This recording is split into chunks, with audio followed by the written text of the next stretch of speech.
everyone, today I'm showing you how to make fresh pasta and more specifically ricotta filled tortelli, which are similar to ravioli. We're going to be serving it with an asparagus and butter sauce. Super seasonal, super fresh, and I can't wait to show you how to make the dough, which is our very first step. So I'm just going to pop this beautiful asparagus to one side. So the first thing that you need to think about is what you're going to be making your dough on. I've got a beautiful wooden board here. It's actually a pasta board which kind of locks into the bench.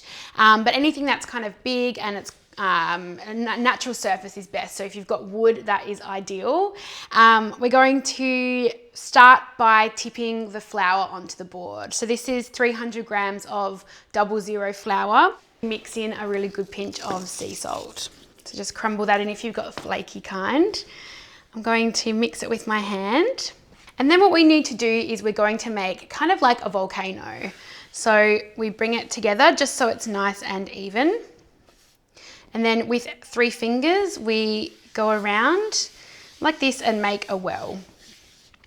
So often the ratio of flour to eggs is 100 grams of flour to 1 egg. But because we're making a filled pasta, so a stuffed pasta, I really like the dough to be extra silky and kind of enriched with a little bit more egg yolk.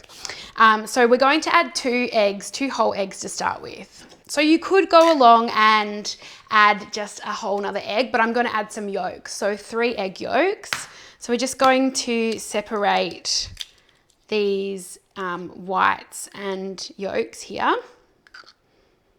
That can go in. Number 2. All right, and the last one. And what we're going to do is we're going to take a fork and we're just going to slowly break up the eggs. We're going to whisk them as if you were scrambling eggs, as if you were making your breakfast. So whisk those together. And it's handy to have a bench scraper nearby if you've got one. It just makes it easier once we start to incorporate all of the flour. So now with the widest part of the fork, I'm going to start bringing in some of this flour and mixing it every time. So the slower you go, the smoother this kind of center dough is going to be, but it all gets kneaded anyway. So there's no need to go, to make sure there's no lumps or anything in the beginning. So we're just going to keep on incorporating this flour into the egg mixture. So you can start to incorporate a little bit more as it becomes thicker. You know the egg isn't going to run out of the sides. So we're bringing that all together. And now it's starting to get thick. So I'm going to start bringing all of that flour into our egg. I don't want to use my hands just yet. They're going to get very messy. So we'll scrape off the dough from the fork, and I'm going to use my scraper to kind of get the rest of this flour into the egg mixture. Underneath will be really sticky, so make sure you're scraping all the time.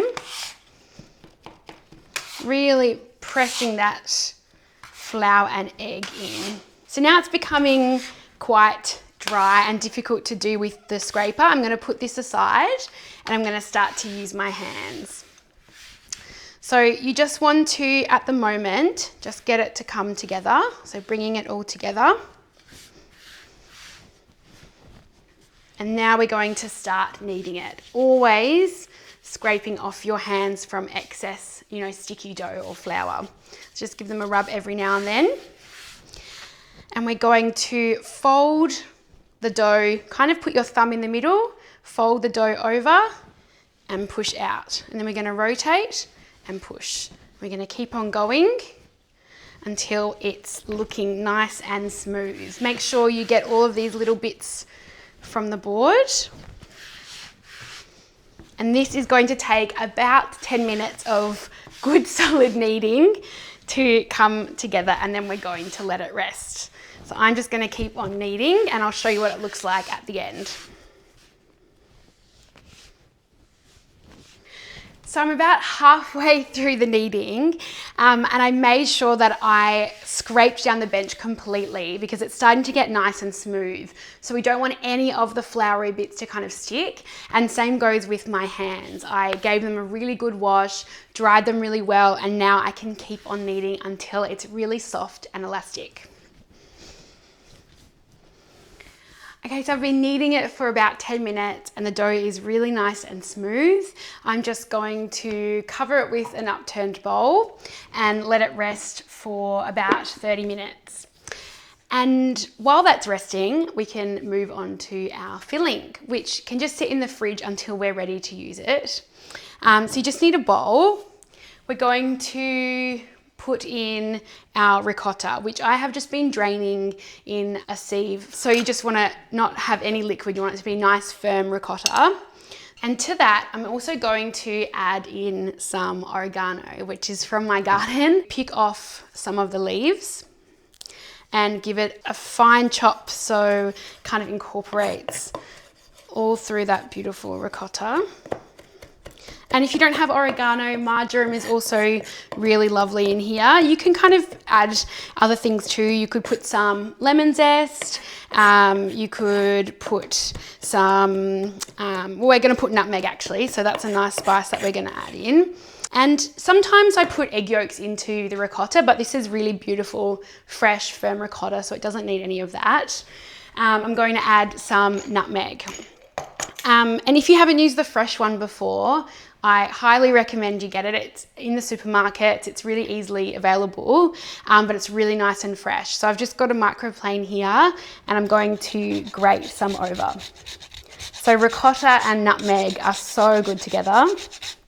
We're also going to put in some grated parmigiano reggiano, so some beautiful Parmesan cheese. This is going to go in as well. We're going to put in some salt and a really good grinding of pepper. And that is our beautiful ricotta and oregano filling. Now that our pasta dough has been resting under the bowl, we're going to start rolling it out. And you can just roll it out with a rolling pin and a board, but trust me, it is really hard work and it takes a lot of practice. So I am reverting to my very trusty pasta machine. This is just a manual one, it's clamped onto the bench, but you can get them, you know, to attach to your mixer or more electric ones. This is just hand cranked and the numbers go all the way up to 9. So they start off wider and they start going, as the rollers get closer together, the pasta is going to be nice and thin. So we're going to start our machine on 1. I'm gonna look at my dough and it looks incredible. I'm just gonna take about a quarter of the dough. So generally speaking, I like to divide the dough by how many eggs I've put in, but because I've put yolks in, it's a little bit more ambiguous. But I'm gonna go with about a quarter of the dough. And you can see in there, it just looks incredible. It's super smooth. There's those little bubbles which you kind of like to see in the pasta dough. I'm going to keep this covered because we don't want it to dry out. So this can stay under the bowl. And what we're going to do is I'm just going to flatten it a little bit. You can use the rolling pin, you can use your hands. We just want to make it a little bit easier to go through the machine. So it goes in at number 1. Pull it out and we go up to number 2. And then we're going to go to number 3. So every machine has different settings. This is my machine and these settings are kind of applicable to this machine, but just kind of go as a guide of how big it is. It's kind of an oval shape and we want to start making it rectangular. So I fold in one to the center and I'm folding it again. Press down or give it a little roll just to kind of seal it. And we previously went through this way. So you can see the edges. We're going to turn it 90 degrees and we're going to go through the rollers this way. So back to 1 and put it through again 3 more times. And you'll see that it starts to feel a little bit stronger and a little bit more to the shape that you want to make your tortelli. If you feel it sticking at any point, just dust it with a little bit of semolina. Do another fold. It's looking really beautiful already. See, it's starting to get that nice shape. You want the width to be just under the rollers. So just inside the rollers. I'm going to put a tiny bit of flour just so it doesn't stick. Back to number 1. So back to the wider setting, and I've turned it again. So it's going in. And this time we've done 2 folds. You could go a 3rd time, but mine's feeling quite strong. So I'm going to go all the way up to the setting that I want to get it to about 1 millimeter in thickness. So we're going up a number each time.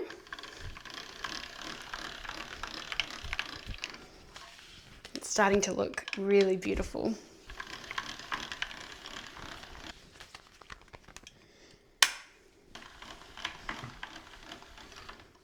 And we just push it out. Try not to grab it too much so it doesn't stick. I'm going to go one more time. So this is where I would usually stop for something like tagliatelle or fettuccine or anything like that. I would usually stop at number 6. I'm just going to cut it in half to make it a little bit easier. Give it a good dust this time because it is getting thin and sticking a little bit. So up to number 7.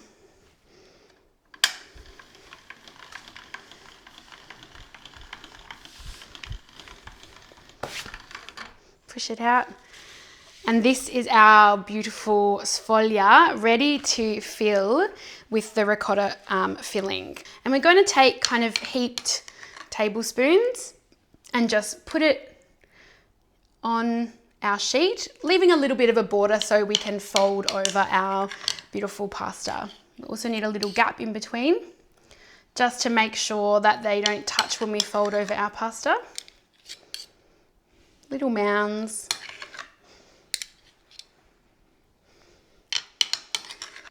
All we need to do is fold this over like so. Bring it towards the edge and use your hands to kind of get out any excess air around our beautiful tortelli. So pushing out the air before we seal it, push it out and press down. And you want it to look handmade. You don't want it to look, you know, like you've bought it from a packet. It should be a little bit irregular. You know, you've used your own hands to make this. And that is our first row. And all you need to do is grab a cutter. So I've got quite a beautiful brass cutter, but you know, a sharp knife will do fine, or just a fluted pastry cutter. We're going to go all the way down the edges to start with, just to seal it and cut it off. Take that off. And then it's as simple as just rolling through for our beautiful tortelli. We can separate them like this. And any of these scraps can be re-rolled as long as they don't have any ricotta kind of in them. And we're just going to separate them like this. And I've got a plate here with a tea towel and I've dusted it with the semolina flour. We're just going to place them on top so they don't stick. Our pasta has been made and our pot of water is on the boil. Now all that's left to do is make our sauce, which couldn't be simpler. Traditionally, you know, you would have a butter and sage sauce with this kind of pasta, but I'm going to swap out the sage and add in some beautiful seasonal asparagus. To prepare the asparagus, you just want to snap off the woody stem. So they're pretty magical and they kind of tell you where they want to snap. So just hold it and it'll snap where it's meant to. So we get rid of that bit, and you could use that in a stock or a broth. And we're just going to snap all of these woody ends off. And then we're going to cut them into smaller lengths and just cook them in a little bit of olive oil in a hot pan to begin with. And I've just melted some butter with it.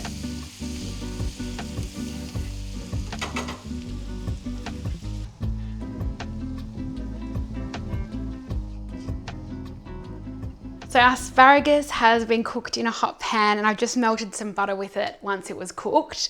I ladled a little bit of the pasta water while I was cooking the beautiful tortelli, and all we need to do is scoop it onto our pasta. It just looks incredible. I'm gonna top it with some extra parmigiano and we'll be ready to eat. Buon appetito.